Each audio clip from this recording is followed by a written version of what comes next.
ഈ വർക്കെന്ന് പറഞ്ഞാലും തൊഴിലെന്ന് പറഞ്ഞാലും യാതൊരു തൊഴിലും ഒരു കടലാണ്.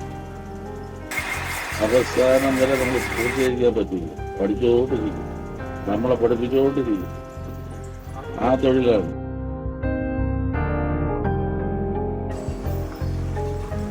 പട്ടയിൽ അരം ചെയ്ത് ആ അരത്തിൽ രാവി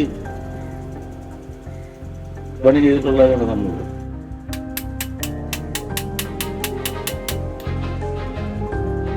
പിന്നെ ഇത് സംബന്ധപ്പെട്ട യാതൊരു സാധനവും പറ്റില്ല എന്ന് പറയാതെ സമയം എടുത്ത് റിസ്ക് എടുത്ത് ചെയ്തു കൊടുക്കും.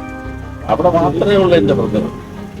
മറ്റ് സാധനങ്ങൾ കിട്ടില്ല, നല്ല വില, കഴിയുമ്പോഴും ഇല്ല, ലെയ്ത്തിലും ചെയ്യാൻ പറ്റില്ല. കൈക്കെങ്കിലും കുത്തിയിരുന്ന് രാവി അസംബ്ലി ചെയ്ത് കൊടുക്കും. ഇപ്പൊ ഇത് കണ്ടോണ്ടിരിക്കുന്നതിന്റെ ഒരു 40% ഉള്ളൂ. 60% ഇനിയുണ്ട്.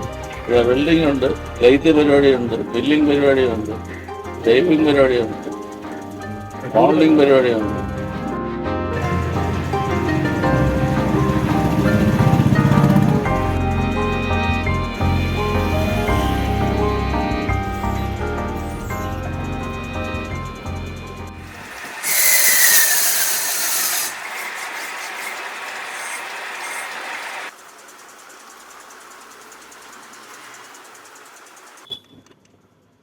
മനസ്സിലായോ?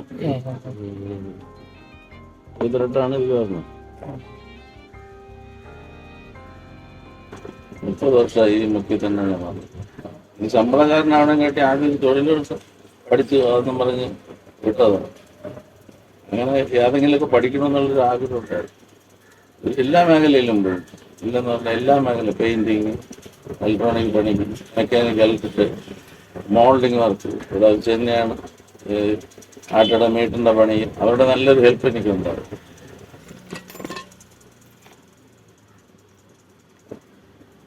മാക്സിമം ദൂരമുള്ളവർക്ക് ചെറിയ ട്രിക്ക് വർക്കുകൾ ഞാൻ പറഞ്ഞു കൊടുക്കാറുണ്ട്. ചിലവരേത് സ്പെയർ കാണില്ല, ഒരു സെറ്റോ 2 സെറ്റോ കാണുള്ളൂ. അവർക്ക് ഇതിനെ പ്രതീക്ഷയോടെ വരും. അവർക്ക് പിറ്റേഴ്സ് അത് എടുത്തില്ലെങ്കിൽ പിന്നെ അവർ ഒന്നീ റെന്റിനെടുക്കണം, അല്ലെങ്കിൽ ആ വർക്ക് ചിലപ്പോൾ അവരെ കയ്യിൽ പോകും. അവരെ ബുദ്ധിമുട്ടിക്കാതിരിക്കാൻ വേണ്ടി എത്രയും പെട്ടെന്ന് അന്ന് തന്നെ കൊടുക്കാനുള്ള ഒരു എമർജൻസി പരിപാടിയായിട്ട് ചെയ്യണമെന്ന് ആഗ്രഹമുണ്ട്. പക്ഷെ എല്ലാത്തിനെയും പാഴ്സൽ നമുക്ക് ആദ്യമേ ചെയ്തു വെക്കാൻ പറ്റാത്ത സാധനങ്ങളുണ്ട്.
ലൈറ്റ് പണിയെടുത്തിന് തലയിൽ കയറിയില്ല. അവൻ പഠിച്ചത് വെൽഡിംഗ് ആണ്. ഗൾഫിൽ ഇരിക്കുകയാണ്. അവൻ എന്നെ വിളിച്ചോണ്ടിരിക്കും, മാമ അങ്ങ് വാ, നമുക്ക് എന്തെങ്കിലും സൂപ്പർ വെൽഡറാണ്. അതുപോലെ ലെയ്ത്തിൽ നല്ല 2 ടർണറുണ്ട്. എൻ്റെ ഇവിടെ നിന്ന് 3 പേര് ഇന്ന് വെളിയിലാണ്. ശരിക്കും പറഞ്ഞ ഒരു ട്രക്ക് വർക്കാണ്. എനിക്ക് പെട്ടെന്ന് ഒരു മാസമോ 2 മാസം പഠിച്ചെടുക്കാൻ പറ്റില്ല. അന്നത്തെ രീതിയിൽ ആ പണി പഠിച്ചെടുക്കണമെങ്കിൽ മിനിമം 5 കൊല്ലം അല്ലെങ്കിൽ 8 കൊല്ലം. ഇപ്പോഴും അതിൻ്റെ ആവശ്യമില്ല. ബോഡി അത്ര പിന്നെ പാഴാക്കി കളയണ്ട. അങ്ങനെയൊക്കെ ഉള്ളതുകൊണ്ട് ചിലപ്പോൾ മിനിമം 1-2 വർഷത്തിനകത്തേക്ക് ഉണ്ടെങ്കിൽ ഒരുമാതിരി പഠിച്ചെടുക്കും.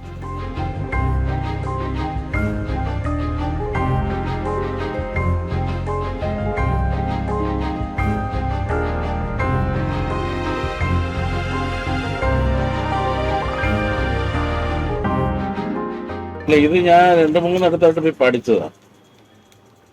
അപ്പൊ ഇത് ട്രിവാൻഡ്രത്ത് ഇവിടെ പുളിമൂട്ടില് രാജഗോപാലൻ എന്നൊരാളുണ്ടായിരുന്നു നമ്മുടെ ആശാൻ.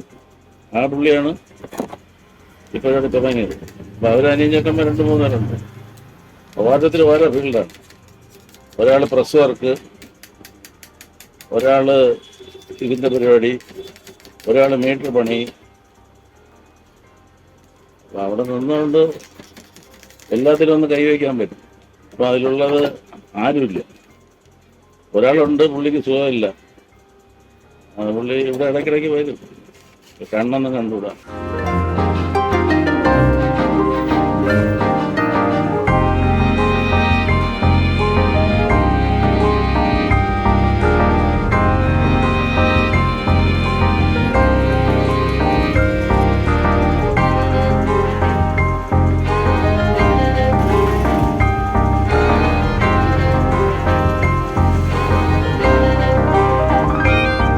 ആ ടൈമിൽ തോന്നണതാണ്, ആ സ്പോട്ടിൽ തോന്നുന്നതാണ്. ഇപ്പൊ തോന്നണ എന്താണോ അത് ചെയ്യാൻ തോന്നിച്ചിട്ട് വയ്ക്കാൻ ഒരു സാമ്പിളായിട്ട് ഒരു ബൈക്ക് കൊണ്ട് ഇതൊന്ന് ചെയ്യണമെന്ന് അങ്ങനെ ചെയ്തു കൊടുത്തു. സ്ഥിരം കസ്റ്റമർ, ചാനലിലെ ഒരു കസ്റ്റമറും ഒരു 15 പേരടുപ്പിച്ചുണ്ട്. നല്ല പുതിയ ആൾക്കാർ ഒരാഴ്ചയിൽ ഒരു 3 പേര് പുതിയ ആൾക്കാർ വരുന്നുണ്ട്. കൂടുതലും തിരുവനന്തപുരം, പിന്നെ കൊല്ലം, കോട്ടയം, പിന്നെ ഇവിടെ തിരുനെല്വേലിക്ക് അകത്തുള്ളത്. അവരായിട്ടാണ് ഇപ്പോൾ സ്ഥിരം മാറി വന്നുകൊണ്ടിരിക്കുന്നത്. ഇവർ തന്നെയാണ് ദൂരമുള്ള ആൾക്കാർ കൊണ്ടുവരുന്നത്. ഒരാൾ സമയത്തിന് കിട്ടിയില്ല, അമിതമായ ചാർജ് വാങ്ങിച്ചു കളഞ്ഞു. അങ്ങനെയൊന്നും ഇതുവരേക്കും ഈ സെക്കൻഡ് വരേക്കും ആരും പറഞ്ഞിട്ടില്ല. അത് കാശ് തന്നില്ല എന്നും പറഞ്ഞ അവരുടെ മൊബൈലോ അവരുടെ വാച്ചോ വണ്ടിയുടെ ടയറ് ഒന്ന് ഇറക്കി ഇതുവരെയും ഇവിടെ വച്ചിട്ട് എന്നെ ബുദ്ധിമുട്ടിക്കാനായിട്ട് ആരും ശ്രമിച്ചിട്ടില്ല ഇതുവരെ.